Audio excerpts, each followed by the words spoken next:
네, 반갑습니다. 마하나임 청년 여러분.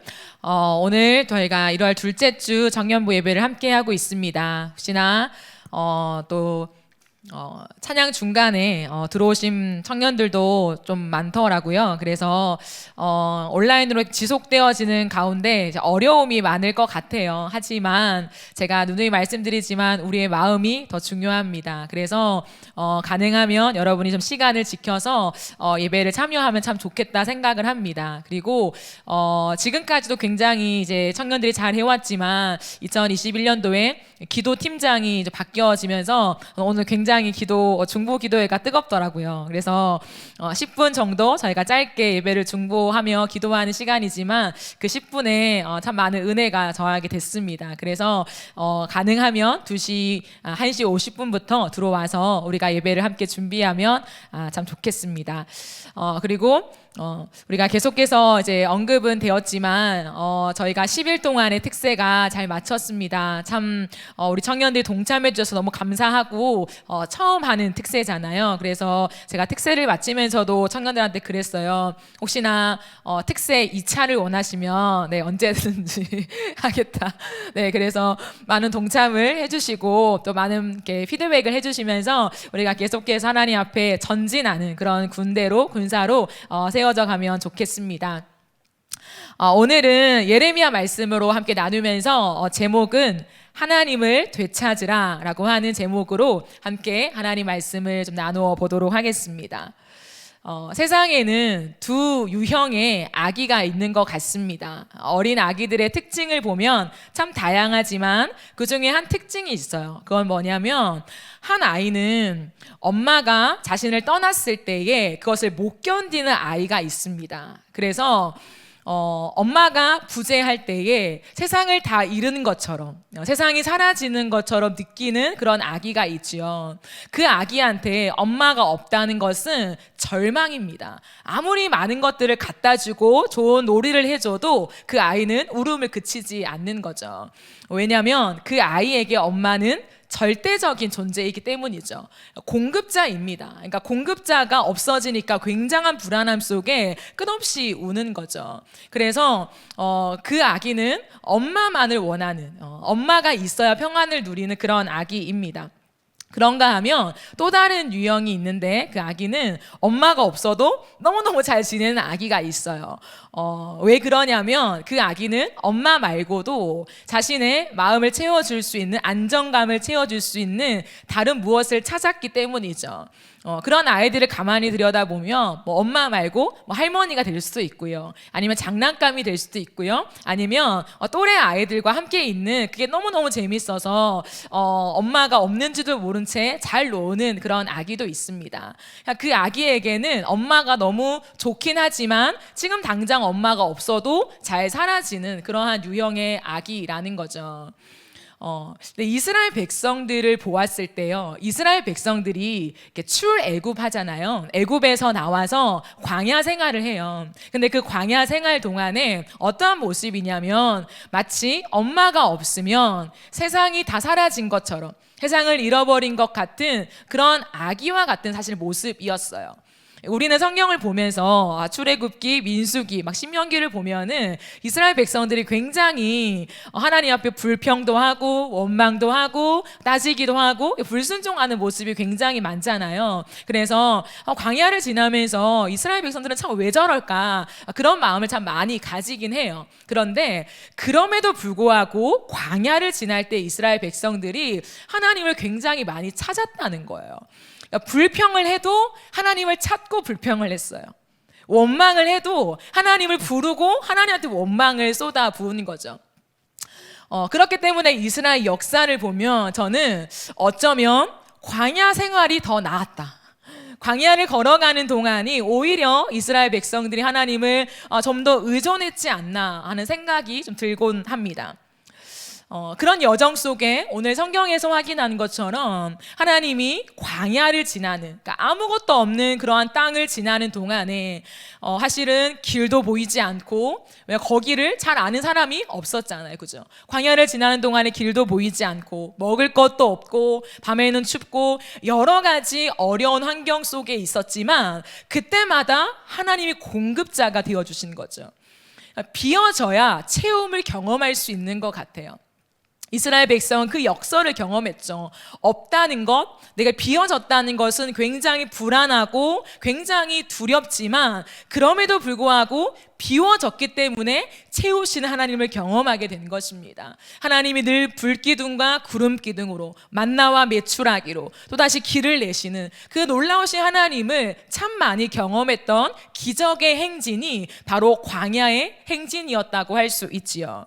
그런데 오늘 우리가 읽은 6절 말씀을 한 번 더 세 번역으로 확인을 해볼까요?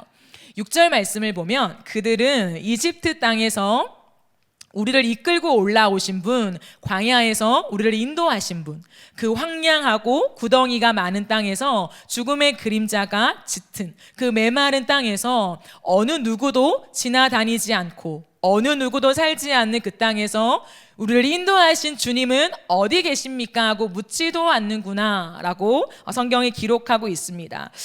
이것은 뭐냐면 그 광야에서 하나님이 이 황량한 땅에서 우리를 인도하셨죠. 우리를 먹이셨죠. 우리를 채우셨습니다. 그런데 지금은 이스라엘 백성들이 어디에 있냐면 광야가 아니죠. 광야가 아니라 가나안 땅에서 정착하여 살아가는 현장 속에 있습니다. 그 현장 속에 살아가는 이스라엘 백성들은 지금 하나님이 그들 가운데 임재 계시지 않는 거예요. 근데 하나님을 찾지 않는 거예요.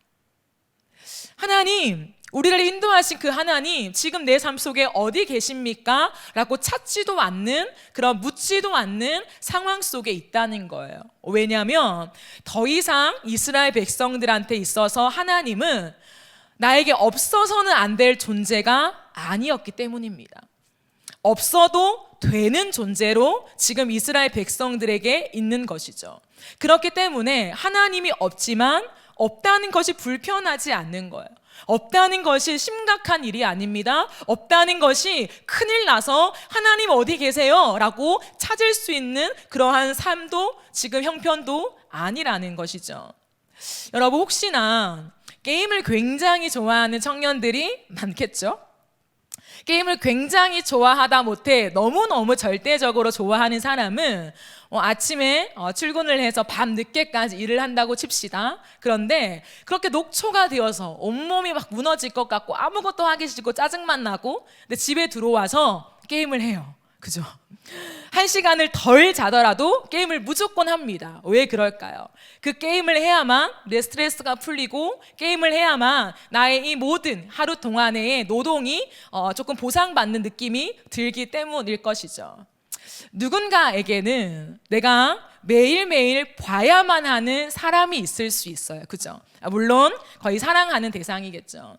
너무너무 절실하게 사랑하는 대상이 있으면은 그 사람을 매일매일 봐야 돼요. 매일매일 보지 않으면 뭐에 걸립니까? 상사병에 걸리지요. 누군가 저를 바라보면서 나는 박선영이라는 사람이 없으면 나 못 살 것 같아 라고 프로포즈를 한다면 전 넘어갈 것 같아요. 네, 2021년 기도해 봅니다. 네. 네. 진짜 절박하게 나를 원하는 사람이 있으면 굉장히 끌리겠죠. 그것은 상대방이 나에게는 절대적인 존재라는 거죠. 당신이 없으면 난 살 수가 없어요. 당신이 없으면 아무리 맛있는 걸 먹어도 입맛이 없어요 라고 고백하는 것과 같다는 거죠. 근데 참으로 가슴 아픈 건 뭐냐면 이제 이스라엘 백성들한테 하나님은 절대적이지 않다는 거예요. 하나님이 나에게 정말 없어서는 안 될 존재가 아니게 되어 버렸다는 거죠. 더 이상 하나님이 이스라엘 백성들에게 공급자가 아닙니다. 더 이상 그들에게 하나님이 인도자가 아닙니다. 그들이 가나안 땅에 들어와서요, 자신의 터전이 생겼어요. 그리고 스스로 농사를 해서요, 소출을 얻었어요. 열심히 일하니까 열매도 맺고 농사도 잘 되고 거기서 돈을 얻게 된 거죠. 그럼 돈을 벌어본 적이 없는 사람이 돈을 벌면요, 눈이 뒤집혀요. 처음에는 그것이 굉장히 감사하고 재미도 있고 즐겁지요. 그런데 그 돈맛을 본 사람, 내가 일해서 내 노동에 대한 대가를 경험한 사람은요, 이제 그게 없으면 못 살아요. 그렇기 때문에 이스라엘 백성들도 그렇게 어려운 애굽의 시절들, 그리고 출애굽해서 광야를 지나는 동안에 아무것도 없이 그저 하나님이 주시는 것만 공급받았던 그 상태에서 이제 스스로 농사도 하고 스스로 일을 해서 소출과 많은 수익을 거둬들이는 이 맛을 보는데, 처음에는 감사했죠. 처음부터 그랬던 게 아니에요. 이스라엘 백성들은 처음에 굉장히 하나님께 감사했습니다. 하나님, 모든 것이 하나님의 은혜입니다. 우리를 이 땅에 정착하게 하시다니요, 정말 하나님은 살아계신 약속의 주인공이십니다. 하나님을 향해 고백을 했다는 거예요. 근데 그 시간이 지나면 지날수록 이스라엘 백성들은 더 이상 자신에게 공급자가 하나님이 아니라 스스로였어요. 스스로 열심히 일을 하니까 결과가 주어지더라는 거예요.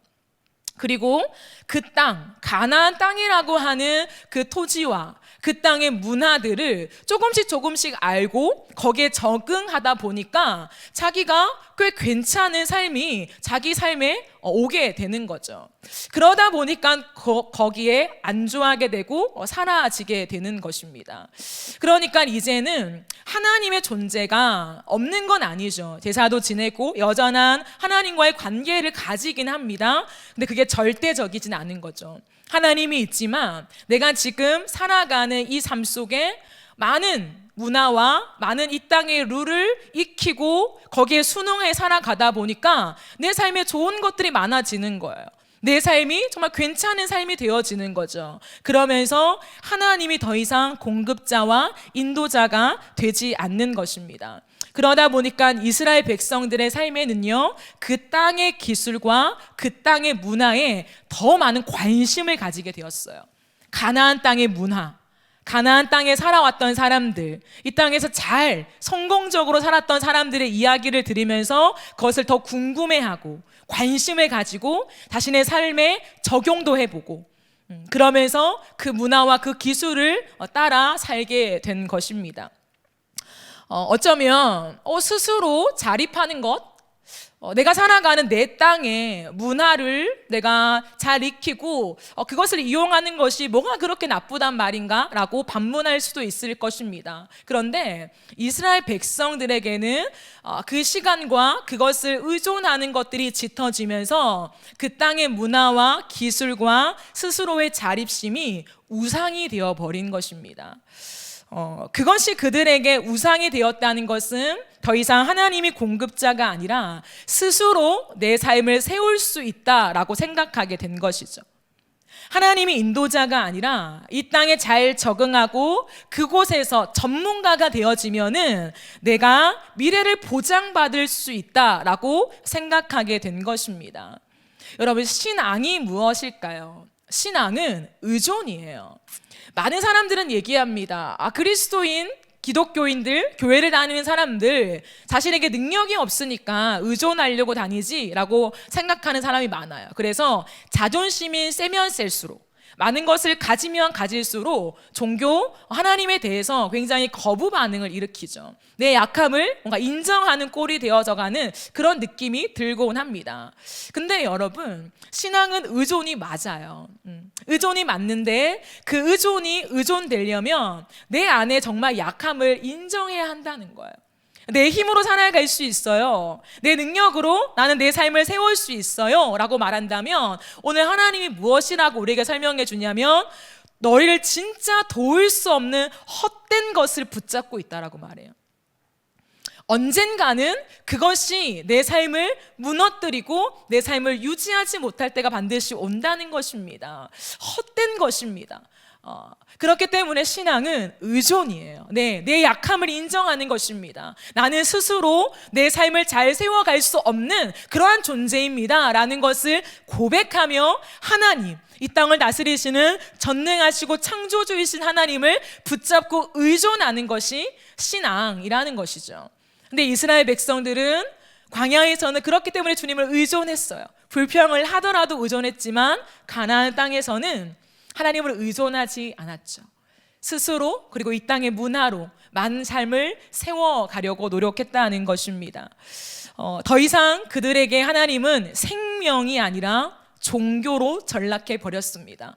나에게 없어서는 안 될 존재, 제가 초도에 말한 그 엄마가 없으면 나는 죽습니다라고 고백하는 그 아기의 모습이 온데간데 없이 이제는 엄마가 없어도 잘 사라지는 아기처럼 하나님이 없어도 난 잘 사라져요 라고 하면서 하나님이란 존재는 내 삶의 종교가 되어버린 것이죠. 자신들에게 하나님의 임재가 떠났어요. 그런데 하나님의 임재가 떠난지도 모르는 것이죠. 하나님 없이도 잘 사라지기 때문에 하나님의 부재가 느껴지지 않는 것입니다. 근데 이들의 지경이 얼마나 심각했냐면 8절 말씀에서 이런 말씀을 해요. 제사장은 나 주가 어디에 있는지를 찾지 않으며 법을 다루는 자들이 나를 알지 못하며 통치자들은 나에게 맞서서 범죄하며 예언자들도 바알 신의 이름으로 예언하며 도움도 주지 못하는 우상들만 쫓아다녔다라고 하죠. 제사장, 법을 다루는 자, 통치자, 예언자는 다 이스라엘의 지도자를 말하는 것입니다. 백성들만의 타락과 하나님을 떠남이 아니라 종교 지도자들, 이스라엘의 지도자들조차도 하나님 앞에서 떠났고 하나님의 부재를 경험하고 있으나 그 부재를 느끼지도 못하고 살아가고 있다는 거죠. 그러면 제사장은 하나님을 찾는 자입니다. 자신만 주님을 찾는 것이 아니라 온 백성을 대표해서 하나님을 찾게 만드는 그 통로의 역할을 감당하는 사람이 제사장이죠. 근데 그 제사장이 주님을 찾지도 않는데요. 예배를 드리지 않는다는 걸까요? 아니죠. 예배를 드려요. 예배가 멈춘 적은 없습니다. 이스라엘 백성들의 삶에서 예배는 끊임없이 드려지곤 있습니다. 그러나 영적으로 하나님을 찾지 않는 형식만 남은 예배가 이어지고 있다라는 것이죠. 법을 다루는 자들이 나를 알지 못한다고 해요. 법을 다루는 자들은 하나님의 말씀을 다루는 거죠. 하나님의 말씀을 다루는 자가 어찌 법을 모르겠습니까? 이건 무슨 말일까요? 여러분 보세요. 우리가 책을 읽을 때가 있잖아요. 아니면 어떤 편지를 받을 때 그러면 저자를 잘 알고 책을 읽는 사람과 저자를 아예 모르고 저자에 대한 배경이 없이 책을 읽는 사람이 있어요. 그런데 저자를 잘 아는 사람은 책을 더 잘 이해합니다. 정확하게 표현한다면 저자의 의도대로 그 글을 이해한다는 거죠. 왜? 저자의 색깔이 무엇인지 아니까. 이 저자는 늘 이런 걸 강조했어. 늘 이런 색깔이지 라고 하면서 글을 읽다 보니까 조금 우리에게는 어색한 만약에 문장이 있어도 이 작가니까, 이 저자니까 이런 표현을 썼겠구나 라고 이해하고 그 글을 읽으니까 오해가 없는 거죠. 그런데 어떤 사람은 저자를 아예 생각 안 하고 글을 읽는 사람도 있죠.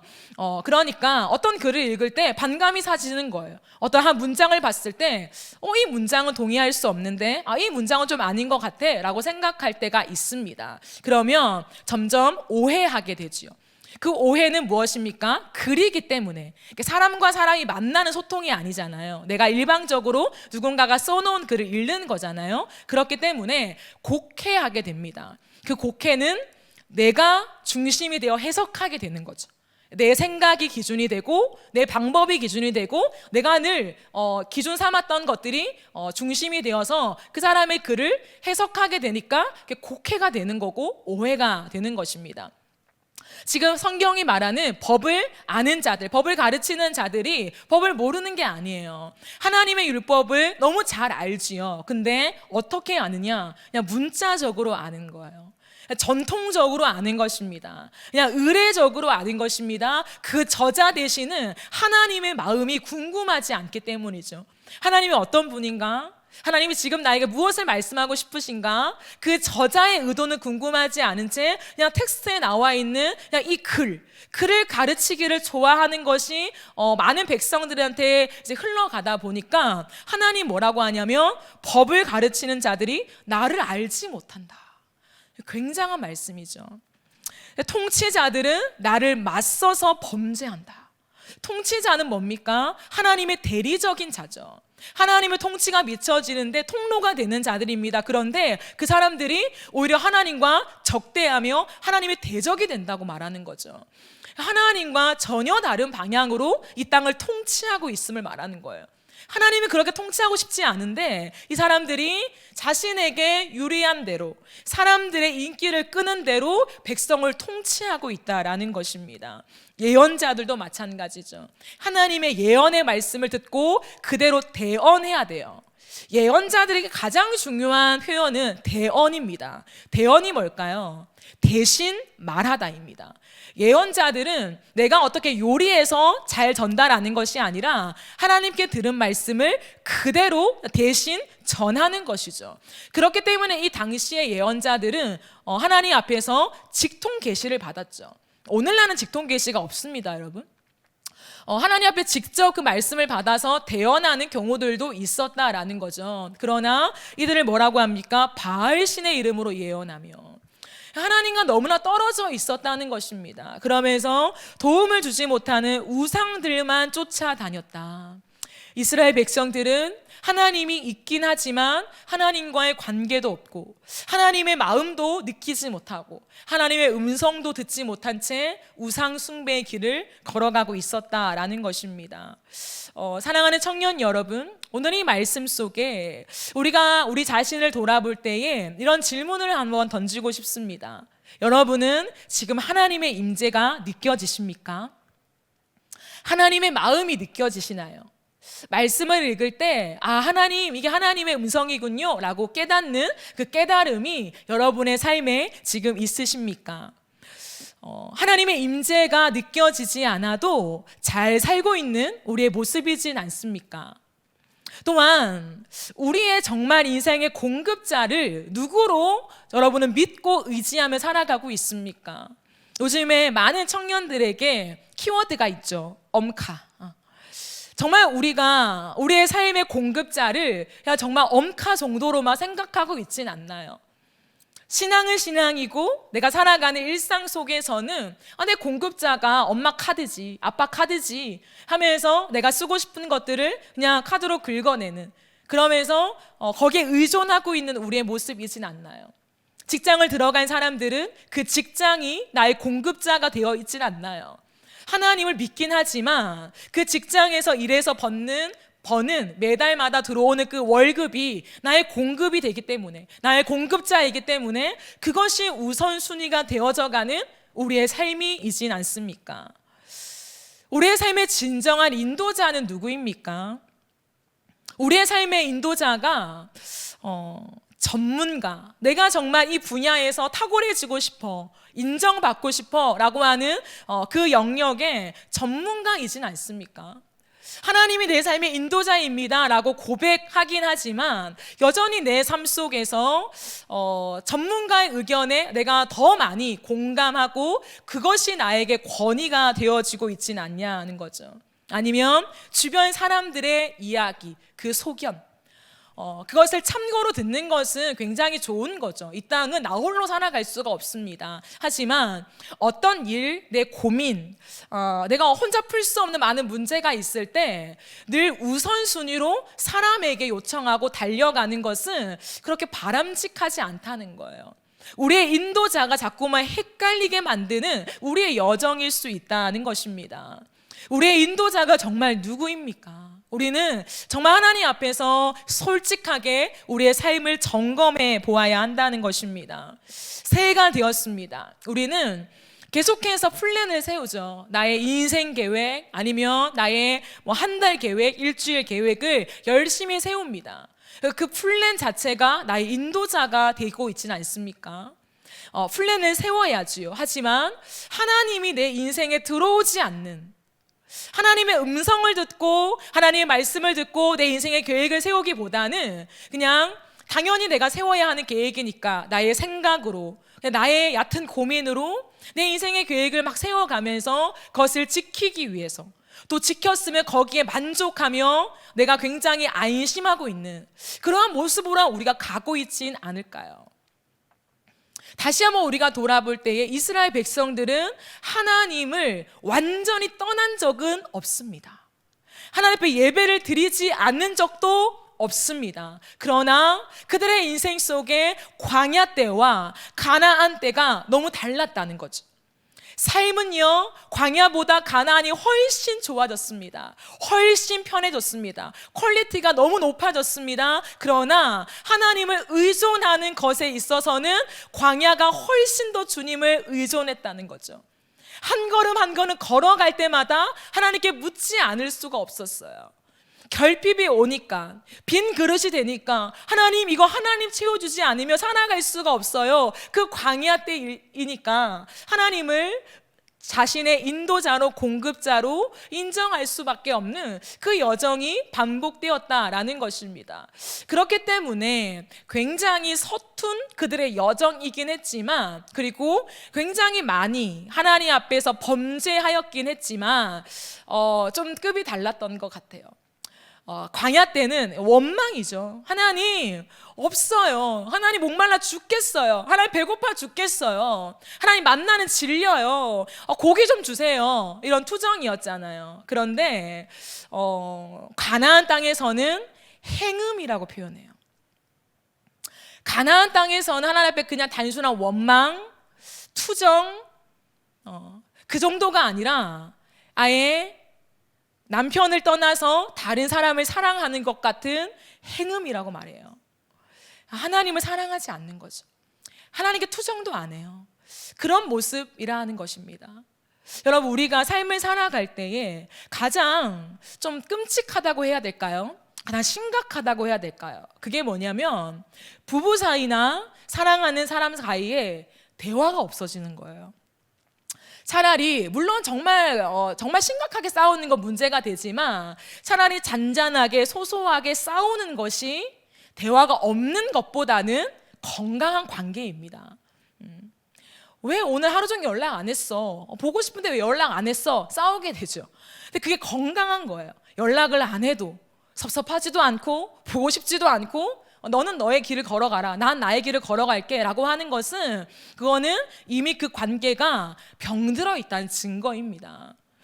관계를 돌아볼 때 대화가 많다는 것은 건강한 거예요. 속상하고 섭섭하고 내가 싫은 마음이 드는 것들을 말을 해야죠. 난 너의 행동 속에 이게 싫었어, 난 속상했어, 이런 행동을 안 했으면 좋겠어 라고 말하는 것은 싸움이 될 수는 있지만 그것은 서로를 알아가는 관계라는 거예요. 이스라엘 백성들에게 있어서 끔찍한 건 뭐냐면 하나님과의 그런 대화가 이제는 단절된 거예요. 없는 겁니다. 하나님과의 소통이 없어요. 여러분, 사무엘상 3장 1절을 보면 이런 말씀이 있습니다. 어린 사무엘이, 엘리 제사장입니다. 엘리 곁에서 주를 섬기고 있을 때이다. 그때에는 주님을 말씀해 주시는 일이 드물었고, 주님이 말씀을 해 주시는 일이 드물었고 환상도 자주 나타나지 않았다라고 해요. 사무엘이 어린 나이로서 성전에 있을 때에 하나님이 말씀해 주시는 일이 드물었다는 거예요. 하나님이 그 백성 가운데 뭡니까? 침묵한다는 거예요. 하나님과 백성들의 대화가 없다는 거예요. 환상으로도 그 어떤 것도 말해주지 않아요. 근데 이 당시는 어떤 시대냐면 사사시대입니다. 사사시대는 어떤 시대냐? 하나님의 말씀이 중요하지가 않아요. 하나님이 있긴 합니다. 예배가 있어요. 제사가 이루어지고 있습니다. 그런데 하나님을 궁금해하지 않는 사람들, 하나님의 마음이 어떤가 관심이 없는 사람들. 그래서 사사시대의 특징이 뭐냐면 자기 소견에 옳은 대로 행하는 거예요. 내 생각대로. 하나님을 믿지만 그건 종교고, 내가 믿는 신이고, 내 삶은, 실질적인 내 삶은 내가 생각해 봤을 때 옳고, 내가 생각해 봤을 때 이 길이 맞고, 내가 생각해 봤을 때 이 선택이 베스트라면 그거를 따라간다는 거예요. 근데 그때는 빠르죠. 내가 원하는 대로 척척척 하면 되니까. 그러나 영적으로는 하나님이 우리에게 말씀하지 않는 때 얼마나 두렵습니까, 여러분?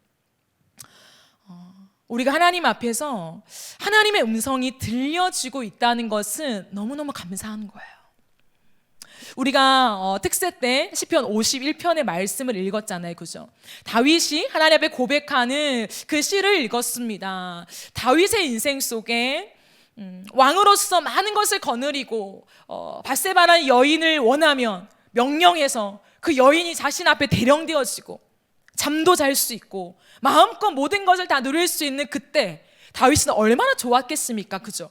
모든 것을 명령 한마디면 다 가질 수 있고 다 누릴 수 있는데, 그리고 자신의 죄도 묻을 수 있는데, 근데 하나님 앞에서 정말 처절하게 회개할 때 좋았겠습니까? 아니죠. 얼마나 아팠겠어요, 그죠? 얼마나 눈물 속에 처절함 속에 그 시간을 보냈겠습니까? 그런데 우리가 객관적으로 다윗을 볼 수 있잖아요, 그죠? 우리는 다윗이 아니니까. 객관적으로 다윗의 인생을 봤을 때 여러분 어떤 게 더 좋아 보여요? 왕으로서 자신이 마음껏 모든 죄악들을 다 누리고 즐기고 마음껏 할 수 있는 그때가 좋아 보입니까? 아니면 처절하게 밑바닥에 엎드려서 회개하는 그때, 그 시편 51편을 고백하는 다윗이 좋아 보입니까? 저는 후자가 더 좋아 보여요. 왜냐하면 그 후자에는 하나님의 임재가 있거든요. 다윗이 고백하는 바, 주님, 나에게서 주의 성령을 거두지 마소서. 정말 중요한 게 무엇인가에 눈을 뜬 거죠. 그것은 내가 마음대로 다 할 수 있는 게 좋은 게 아니라 주님의 성령이 나에게 임재하고 있는 것이 가장 좋은 때구나. 내가 회개하더라도 내 죄악을 인정하더라도 하나님의 임재가 지금 나를 터치하고 나에게 말씀이 들려지는 지금 이 느낌이, 이 하나님과의 관계가 너무너무 좋구나라는 것을 다윗은 느끼고 고백하지 않았을까요? 그렇기 때문에 그는 돌아설 수 있었습니다. 주님을 다시 따라가는 길을 기꺼이 선택할 수 있었다라는 것이죠. 사랑하는 여러분, 우리의 삶 속에 하나님과의 대화가 있습니까? 여러분이 가장 원하는 대상이 누구입니까? 이 사람 없이는 못 살 것 같고, 이 사람과 대화가 단절되면 난 괴로울 것 같고, 그것이 하나님 맞습니까? 하나님 안에 하나님을 절박하게 찾지 않는 우리의 모습을 좀 돌아보면서 이 2021년 동안에 우리가 다시금 하나님을 되찾았으면 좋겠어요. 이 표현은 뭐냐면 내 마음대로 하나님을 되찾을 수 있다, 이런 표현은 아닙니다. 하지만 오늘 우리 중보기도 인도하는 정현자매가 인용한 구절처럼 하나님은 나를 사랑하는 자가 나의 사랑을 입으며 나를 간절히 찾는 자가 나를 만날 것이라고 했어요. 여러분, 하나님을 사랑할 수 있는 것이 우리의 의지입니까? 우리는 아니라고 하죠. 하나님을 사랑할 힘조차 우리에게 없습니다라고 고백해요. 여러분, 하나님을 찾을 수 있는 게 우리의 힘입니까? 내가 하나님을 찾으면 하나님 임재가 뚝딱 떨어집니까? 아니죠. 하나님을 스스로 찾을 수 없기 때문에 하나님 나를 찾아와 주세요 라고 우리는 고백하는 것입니다. 그런데 성경은 나를 사랑하는 자가 나의 사랑을 입고 나를 간절히 찾는 자가 나를 만날 것이라고 했습니다. 이것은 무엇일까요? 이거는 기가 막힌 은혜예요. 신인 존재가 우리를 향하여 인격적인 관계로 손을 내미시는 것입니다. 우리가 스스로 하나님을 찾아서 내가 하나님을 조정할 수 있는 건 아니지만 내 안에 하나님이 자유의지를 주셨기 때문에 내가 마음으로 하나님, 저 하나님을 너무 사랑하고 싶어요, 하나님을 사랑해요 라고 할 때에 그 한없는 주님의 사랑이 내 곁에 더 느껴지는 것이죠. 하나님, 내가 하나님의 임재를 끌어올 수는 없지만 제 영혼이 주님을 너무 갈망해요, 하나님을 너무 찾습니다, 주님 없이는 살 수가 없어요 라고 고백하는 순간에 그 하나님의 임재가 나를 덮게 되는 이 놀라운 신비적인 은혜가 우리에게 임한다는 것입니다. 그렇기 때문에 하나님은 우리 편에서 먼저 마음 문을 열기를 기다리신다는 표현이 곳곳에 등장하는 거예요.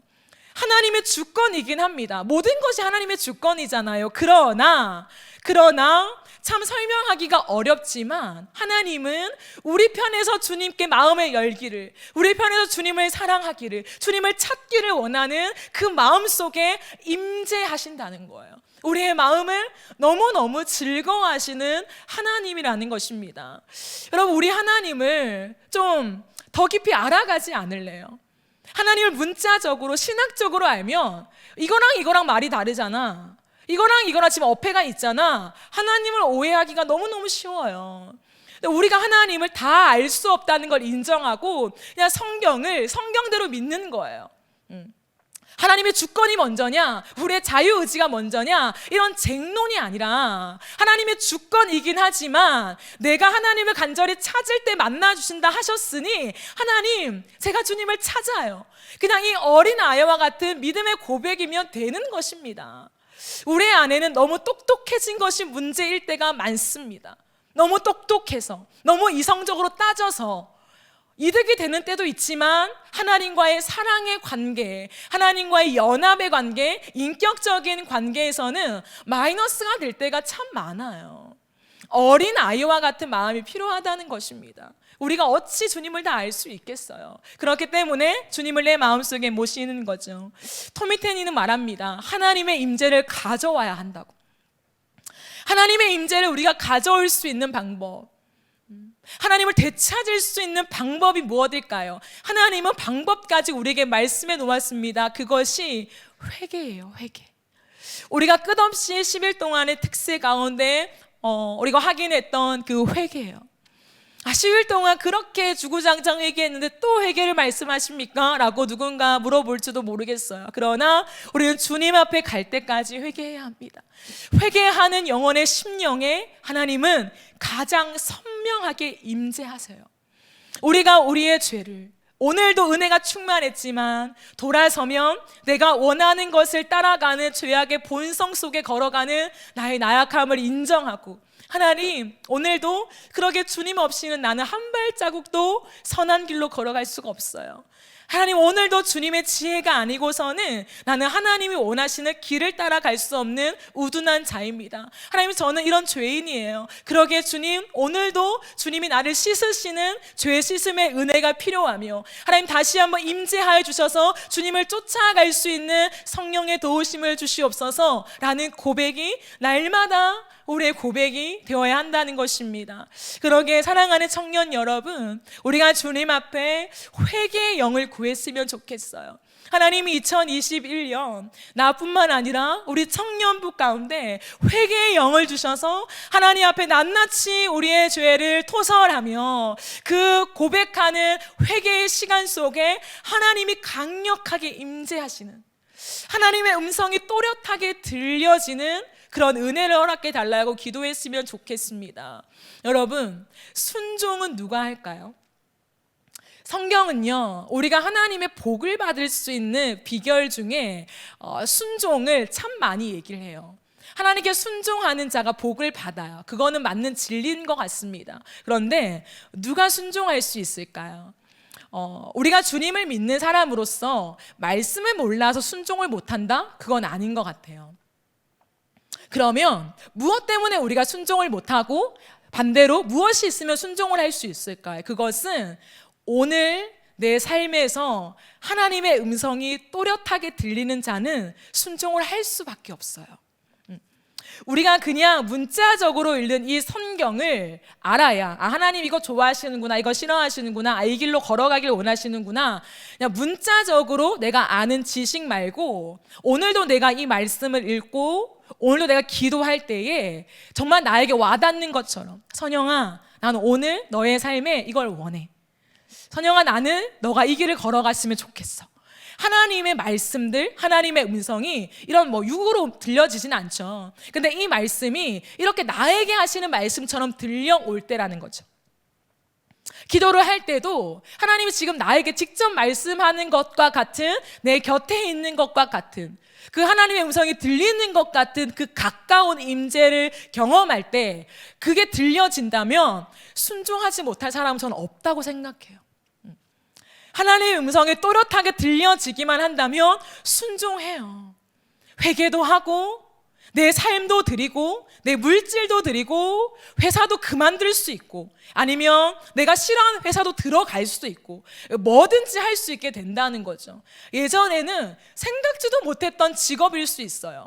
내가 이런 직업으로 이렇게 살아간다고? 말도 안 돼. 근데 하나님의 음성이 들려지고 나를 향한 계획이 그것이라고 들려지면요, 우리는 눈물로 기꺼이 그 길을 걷는다고 고백하게 돼요. 하나님, 기꺼이 걷겠습니다. 하나님 원하시면 제가 그 길을 선택하겠습니다 라고 고백하게 되는 거예요. 저는 전도사가 되고 싶지 않았습니다. 저는 선생님이 되고 싶었어요. 교사가 되고 싶었습니다. 그러나 하나님이 저한테 강력하게 말씀하실 때 제 입술에 터져 나온 것은 하나님 원하시며 저 그 길 가고 싶어요 였어요. 하나님 왜 나에게요? 이게 아니라 너무 강력하게 하나님 따뜻한 내 부르심의 음성이 들려주실 때 나도 모르게 울면서 하나님 저 그 길 가고 싶어요. 근데 제 안에 욕심이 너무 많은데 하나님이 내가 그 길 갈 수 있도록 도와주세요. 하나님 이탈하지 않도록 나를 늘 견책해 주세요. 그렇게 하면서 여기까지 온 거예요. 제가 뭐 대단하다고 여기에 서 있을 수 있겠습니까? 우리의 삶이 마찬가지라는 거예요. 그렇기 때문에 그냥 막연하게 순종해야 돼, 하나님 말씀 앞에 무조건 순종해야 돼, 이것이 아니라 그 전에 끝없이 하나님의 임재를 원해야 돼요. 내 마음이 하나님 나에게 오세요. 하나님 오늘도 나에게 말씀해 주세요. 하나님 내 죄악이 가득 차서 하나님의 음성이 요즘 들리지가 않네요. 하나님은 죄악이 가득한 곳에 거하실 수가 없다고 했는데 내 마음에 죄악이 가득한 것 같아요. 근데 내가 내 스스로 내 죄악을 볼 수가 없어요. 하나님 무감각해요. 내가 죄를 지은 것도 느껴지지가 않아요. 하나님 나에게 오셔서 내 죄를 깨닫게 해주세요. 나를 씻어주세요. 그리고 내 마음에 하나님의 뜻을 새겨주세요. 하나님의 음성이 들려지게 해주세요. 이렇게 우리가 주님 앞에 기도하는 거예요. 기도는 그렇게 어렵지 않아요. 뭐 신령하게 무언가를 보는 건 은혜일 수는 있습니다. 그러나 그냥 내 마음을 솔직하게 고백하는 사실 어린아이와 같은 고백을 하나님 더 기뻐하시는 것 같아요. 특히 요즘엔. 그래서 우리의 마음을 솔직하게 고백하고 이 말씀을 말씀 그대로 내 기도로 삼아 고백하며 나아갈 때에 하나님이 우리의 삶에 임재하시며 그럴 때 기꺼이 주님 원하시는 길을 걷게 되는 내 자신을 발견하게 될 것입니다. 그러기에 그 모든 것이 하나님의 은혜라고 고백하죠. 하나님 주신 모든 축복이 내가 내 힘으로 이뤘습니다 라고 말하는 것이 아니라 하나님의 은혜입니다. 내가 순종할 수 있었던 것도 주님의 은혜입니다 라고 고백하며 주님 앞에 여전한 내 순수한 신앙의 고백을 드릴 수가 있는 것입니다. 이스라엘 백성들은 그것을 놓쳤죠. 내 힘으로, 이 땅의 힘으로, 이 땅의 문화로, 이 땅의 기술로, 바알신으로. 그렇기 때문에 하나님의 임재가 떠나버린 것입니다. 사랑하는 청년 여러분, 말씀을 맺으면서 여러분께 권면하고 싶습니다. 우리가 주님 앞에 회개의 영을 구하며 끊임없이 매 순간마다 회개하기를 즐겨했으면 좋겠어요. 하나님 앞에 회개하는 것이 내 죄가 노출되기 때문에 늘 감추고 숨기는 것이 아니라 주님 앞에 솔직히 고백하며 내 죄를 다루어 가기를 원합니다. 그리고 두 번째는 하나님이 나에게 임재해 주시기를 강력하게 요청하며 그것을 원했으면 좋겠어요. 하나님 원해요 라고 하는 그 마음이요. 그래서 그 하나님의 임재 속에 주님의 음성이 들려질 때에 하나님 순종할 수밖에 없는 내가 되게 하여 주시옵소서. 내가 내 인생을 설계하는 것이 아니라 설계했다 하더라도 다시 물어야 돼요. 하나님 이 길이 맞습니까? 그건 의심이 아니라 내 약함을 인정하는 거예요. 누군가는 고백할 수 있습니다. 이 길이 하나님이 나에게 주신 부르심이에요. 그러나 저는 의심하기 때문에 물으라는 게 아니라 나의 연약함 때문에 끝없이 묻는 게 필요하다는 거예요. 그리고 하나님은요, 이건 제가 다음에 부르심 한번 특강을 하려고 하는데 부르심 특강 때 제가 좀 더 다룰 것이지만 하나님은 한 사람에게 하나의 부르심만 허락하지 않았어요. 하나님은 우리의 인생의 여정 속에 때로는 누군가는 10년 주기로 아니면 인생이 딱 2번 하나님이 어떠한 직업으로 부르셨어요. 그런데 다시금 하나님이 다른 방향으로 이끄시는 두 번째 부르심이 있을 수 있습니다. 그렇기 때문에 하나님이 나에게 나는 이 직장에서 나는 이렇게 살라고 부르셨는데 그게 평생이 아닐 수 있다는 거예요. 근데 우리는 부르심을 받았기 때문에 평생이구나 라고 생각하면서 더 이상 묻지 않아요. 그러면 하나님의 부르심을 놓치게 되죠.